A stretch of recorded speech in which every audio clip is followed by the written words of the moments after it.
Welcome to snacks organics. Happy Deepavali to all. இன்னைக்கு வந்து நம்ம தேன் குழல் தான் பண்ண போகிறோம். அது வந்து தேங்காய் பால் விட்டு இன்னைக்கு பண்ணலான்னு சொல்லிட்டு 4 பங்கு பச்சரிசி மாவு நல்லா சலிச்சு எடுத்துக்கோங்க. அதுக்கு 1 பங்கு உளுந்த மாவு போடுறோம்.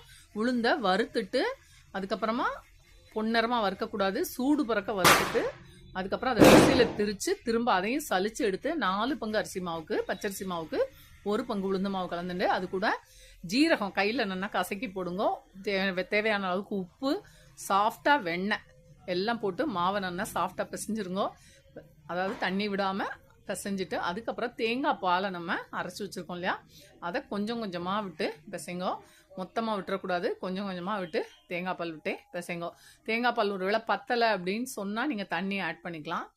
இல்லை நாங்கள் தேங்காய் பால்லாம் போடவே வேண்டாம், எங்களுக்கு நார்மலாக இருந்தால் போறோம்னா வெறும் தண்ணி, பச்சை தண்ணி விட்டு கூட நீங்கள் பிசைஞ்சிக்கலாம். நான் இன்னைக்கு தேங்காய் பால் விட்டு பண்ணியிருக்கேன். இந்த அளவுக்கு மாவு சாஃப்டாக இருக்கணும். சாஃப்டாக இருந்தால் தான் முறுக்கு ரொம்ப ஜோராக வரும். ஸோ இந்த அளவுக்கு பண்ணி இந்த குழக்கட்டை மாதிரி பிடிச்சி அந்த தேங்குழல் சொப்பில் வச்சு நான் பிளாஸ்டிக் கவரில் புளிஞ்சு எடுத்து வச்சுட்டு மொத்தமாக 1 by 1 நான் போட்டுட்டே இருப்பேன். ஒரு 5-6 புளிஞ்சுப்பேன், அப்புறம் போடுவேன். உங்களுக்கு டைரெக்டாக நான் இதுலேயே புளிகிறனாலும் நீங்கள் புளிஞ்சிக்கலாம். அது மாதிரி உங்கள் சௌரியம் பார்த்துக்கோங்க. ஆனால் இப்படி போடும்போது நமக்கு சௌரியமாக இருக்கும். ஒரு 5-6 புளிஞ்சு வச்சுட்டோம்னா டக்கு டக்குன்னு போடுறதுக்கு ஈஸியாக இருக்கும். அதனால் நான் இப்படி புளிஞ்சுக்கிறேன். இது வந்து பார்த்தீங்கன்னா கூடுமான வரைக்கும் இந்த தேங்குழல் மட்டும் தீபாவளி அன்றைக்கி ராத்திரி தான் உட்காந்து பண்ணுவா. எல்லா ராத்திலையும் 180 பேர் ராத்தில் அப்படி தான் இருக்கும். இந்த சாதாரண மக்கள் அவளுக்கெல்லாம் இந்த தேங்குழல் தான் ஒரு பெரிய வரப்பிரசாதம். என்ன பெரிய ஸ்நாக்ஸ் பண்ணலைன்னா கூட தேங்குழல் வந்து எல்லா ராத்திலையுமே மிகச்சாதாரண மக்களாத்தில் கூட பண்ணுற ஒரு பழக்கம் இன்னைக்கு வரைக்கும்.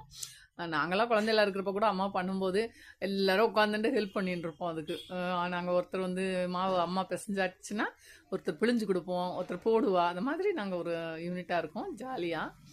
அது மாதிரி நினச்சா இந்த நிமிஷம் இன்னைக்கு ராத்திரி கூட இந்த தேன்குழல் பண்ணுறதுக்கு வந்து ரொம்ப ஈஸியான ஒரு ஐட்டம். ஸோ நீங்கள் ஆற்றுல பண்ணுங்க. இந்த மாதிரி 2 பக்கமும் பெரட்டி விட்டு வேக வச்சுருங்க.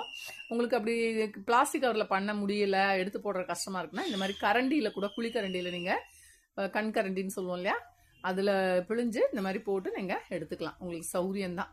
ரொம்ப ரொம்ப ஈஸியான ஆனால் எல்லா இடத்துலையும் செய்யக்கூடிய, மிக சாதாரண மக்களும் செய்யக்கூடிய ஒரு அருமையான ஒரு ஸ்நாக்ஸ் ஐட்டம் தேன்குழல். சாப்பிட்றதுக்கும் ரொம்ப சுவையானது, பாரம்பரியம் மிக்கதும் கூட. இன்றைக்கி புதுசாக உண்டான ஸ்நாக்ஸ் இல்லை, அதெல்லாம் ரொம்ப காலமாக இருக்குது.